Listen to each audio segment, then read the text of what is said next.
2024 లేదా 25లో డిగ్రీ లేదా బీటెక్ చదివారా? సాఫ్ట్వేర్ జాబ్ కోసం ఎదురు చూస్తున్నారా? అయితే కోడ్ జ్ఞాన్ 100 డేస్ కోర్సులో చేరండి, జాబ్ సాధించండి.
హలో అన్వర్ గారు, ఇంటింటికి లా ఆఫ్ అట్రాక్షన్, ఇంటికి ఒక మిలియనియర్.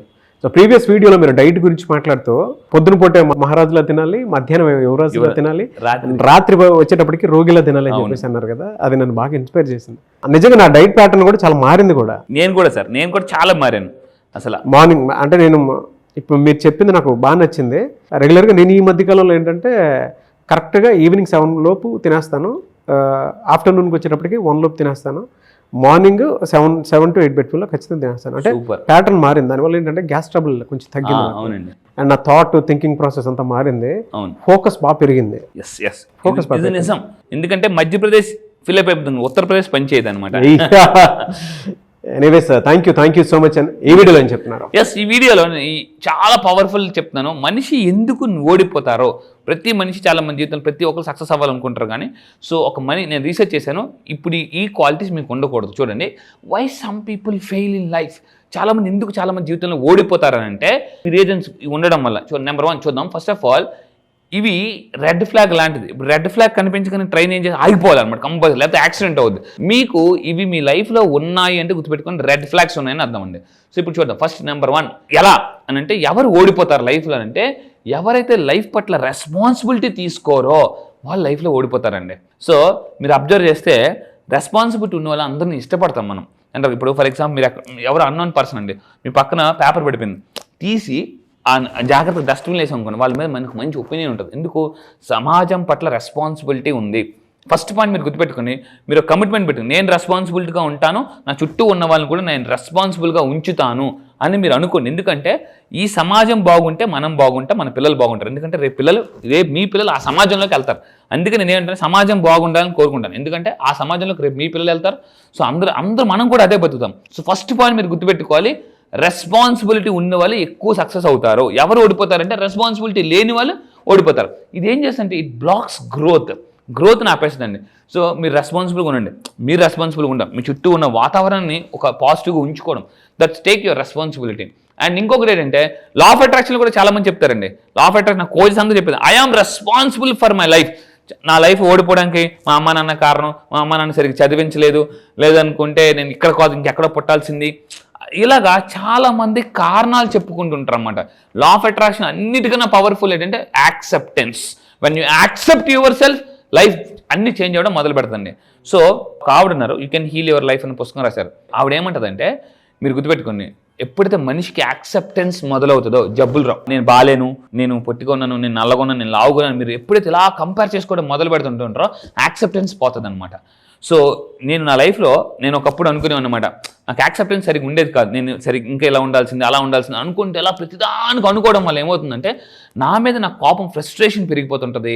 యాక్సెప్టెన్స్ ఎప్పుడైతే మనం లైఫ్లో మొదలవుతుందో రెస్పాన్సిబిలిటీ మొదలవుద్దండి మనకి. First point law of acceptance అనే కాన్సెప్ట్ ఉంది. అది నేను క్లాసెస్కు రండి, ఇంకా బాగా చెప్తాను, మీరు ఎలా హ్యాపీగా బతకాలో కూడా చెప్తాను. And number 2 fear about criticism. ఎవరైతే అంటే చాలామంది ఏదైనా స్టెప్ తీసుకోవాలన్నా క్రిటిసిజానికి ఎవరైతే భయపడతారో వాళ్ళు కూడా లైఫ్లో ఫెయిల్ అయిపోతారు అనమాట.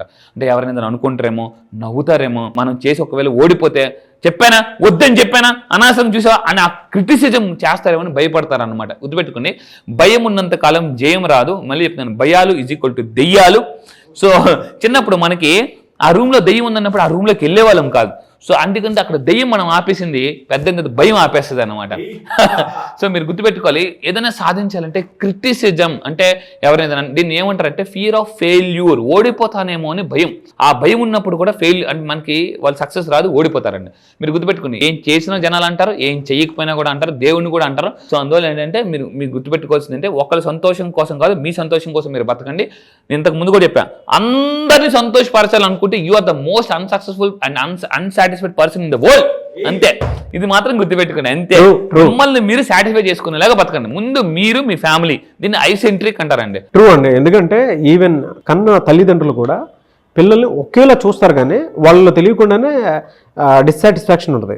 అంటే సాటిస్ఫై, మా ఫాదర్ ఇలా చేయలేదు లేదా మా మదర్ ఇలా చేయలేదు అని చెప్పేస్తారు. కన్న తల్లిదండ్రులను బ్లేమ్ చేసేటువంటి వాళ్ళు చాలా మంది ఉంటారు. బట్ అలాంటిది మన విషయంలో మాత్రం డెఫినెట్లీ 100% ఉంటుంది.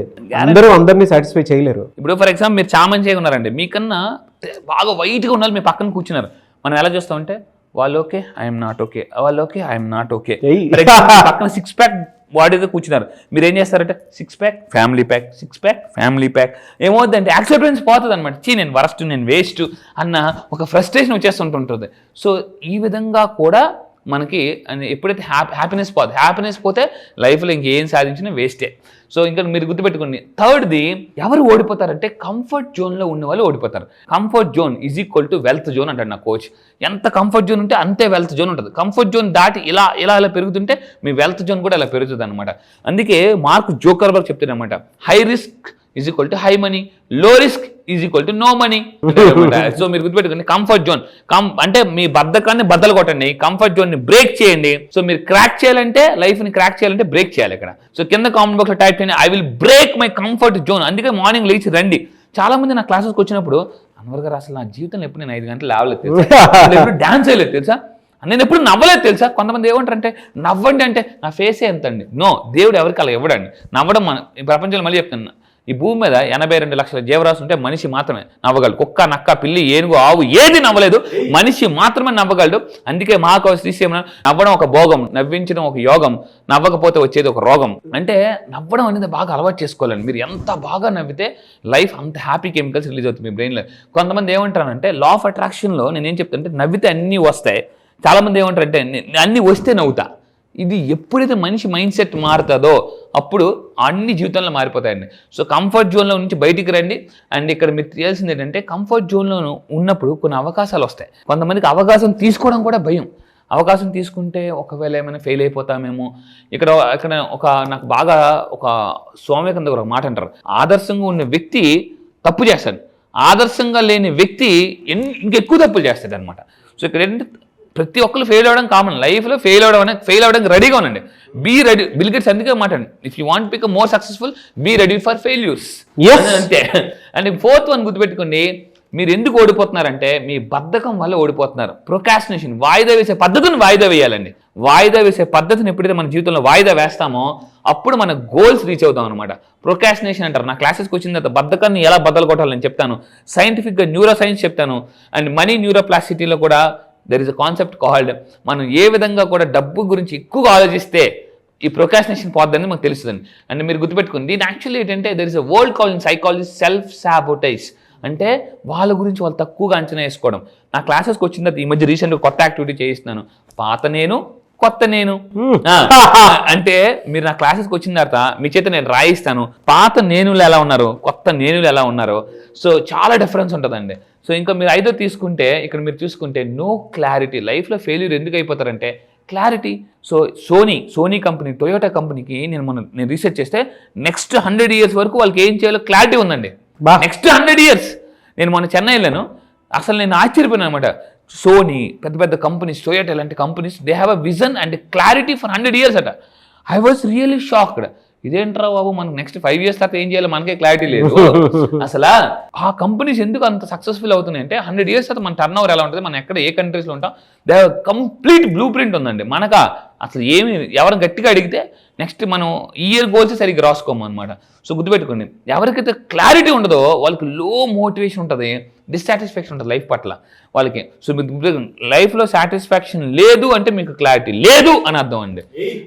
అండ్ మీకు అందరికీ గుర్తుపెట్టుకోండి ఇంకొకటి ఏంటంటే ఎవరు ఓడిపోతారంటే ఎప్పుడు లక్కే. ఎప్పుడో ఒకరోజు మనకి ఒక దేవుడు అంటే నారు పోసిన వాడు నీరు పోయాడా స్వామి ఏయ్. అని అనుకుని అంటే దేవుడి మీద మొత్తం భారం వేసేసి వదిలేస్తారండి. అంటే ఇక్కడ గుర్తుపెట్టుకోండి, లక్కు మీద డిపెండ్ అవుతారు. అంటే అసలు ఏ వర్క్ చేయరు. రే ఏంట్రా ఏదైనా చేయరా అని అంటే నాకు ఒక ఏదో ఒక దేవుడు అవకాశం ఇస్తాడులే, every dog has a day అని మీరు గుర్తుపెట్టుకోవాలి. అలా అనొద్దు. సో వర్క్ చేయండి, వర్క్ వర్క్ వర్క్ చేస్తే జీవితం ఎలాంటి మీరు వర్క్ అంటే దేవుడు లక్ అని రెండు కలిపేస్తారు అనమాట. ఇక్కడ మీరు ఇంకొక పాయింట్ గుర్తుపెట్టుకోండి, నో యాక్షన్, అస్సలు యాక్షన్ చేయరు కొంతమంది, వాళ్ళు కూడా ఫెయిల్యూర్ అయిపోతారు. Actions is equal to real life. So మీరు రియల్ లైఫ్ నుంచి బయటికి రండి, రియల్ లైఫ్లోకి రావాలంటే యాక్షన్ తీసుకోండి. అండ్ ఇంకొకటి లాస్ట్ వన్ గుర్తుపెట్టుకుని, ఎందుకు మనిషి ఓడిపోతారంటే యూ రిజెక్ట్ ఫీడ్బ్యాక్. ఎవరైనా ఫీడ్బ్యాక్ ఇచ్చేటప్పుడు రిజెక్ట్ చేస్తారే, ఊరుకో నువ్వు నాకు ఫీడ్బ్యాక్ ఇచ్చేది 13 years ఇండస్ట్రీ ఇక్కడ ఆ ఇండస్ట్రీ అని చెప్పేసి మన ఈగో వల్ల వాళ్ళ ఫీడ్బ్యాక్ని యాక్సెప్ట్ చేయం, దానివల్ల కూడా మనం ఫెయిల్యూర్ అయిపోతాం. So you reject some feedback. గుర్తుపెట్టుకోండి, ఫీడ్బ్యాక్ మీరు తీసుకుంటే చాలా పెద్ద పెద్ద మల్టీనేషనల్ కంపెనీస్ ట్రైనింగ్స్ అయిపోగానే ఫీడ్బ్యాక్ తీసుకుంటారు అనమాట. గూగుల్ ఫామ్ ఇస్తారు, అది ఇస్తారు, ఇది ఇస్తారు. ఫీడ్బ్యాక్ తీసుకోండి కంపల్సరీగా. మీరు ఎక్కడైనా పెర్ఫార్మెన్స్ ఇచ్చారు, ఏదైనా క్లాస్ చెప్పారు, కంపల్సరీగా మీరు ఏం చేయాలంటే ఒక గూగుల్ ఫామ్ ఇచ్చో లేదా ఏదో ఇచ్చి మీరు ఫీడ్బ్యాక్ తీసుకోండి కంపల్సరీగా. ఫీడ్బ్యాక్ ఎప్పుడైతే మనం తీసుకుంటామో అప్పుడు మనం ఏంటంటే లైఫ్లో గో బ్యాక్ వెళ్ళవండి. సో గుర్తుపెట్టుకోండి, థింకింగ్ ఫీడ్బ్యాక్ ఎవరైనా మీరు ఇస్తున్నారంటే ఇక్కడ చూడండి, ఇక్కడ ఈ పాయింట్ మీరు అందరూ అబ్జర్వ్ చేయండి. థింకింగ్ ఫీడ్బ్యాక్ ఎవరైనా మీకు ఫీడ్బ్యాక్ ఇస్తున్నారంటే వాళ్ళు మిమ్మల్ని టార్గెట్ చేశారనో లేదా అటాక్ చేస్తున్నారని మీరు ఫీల్ అయితే మీరు సక్సెస్ అవ్వరు. ఈ 7 పాయింట్లు మీరు ఉంటే మీ లైఫ్లో ఫెయిల్యూర్ ఉంటుంది, సక్సెస్ రాదు. సో మీరు ఇంకా తెలుసుకోవాలంటే నా క్లాసెస్కి రండి, ఇంకా ఫాస్ట్గా ఎలా సక్సెస్ అవ్వాలి. 2 years ఆఫ్ సక్సెస్ కేవలం 6 నెలల లైఫ్ ఎలా అట్రాక్ట్ చేయొచ్చు నేను చెప్తాను, simple of attraction law. Really fantastic concept అండి. థ్యాంక్ యూ సో మచ్ అన్న. Thank you sir, thank you.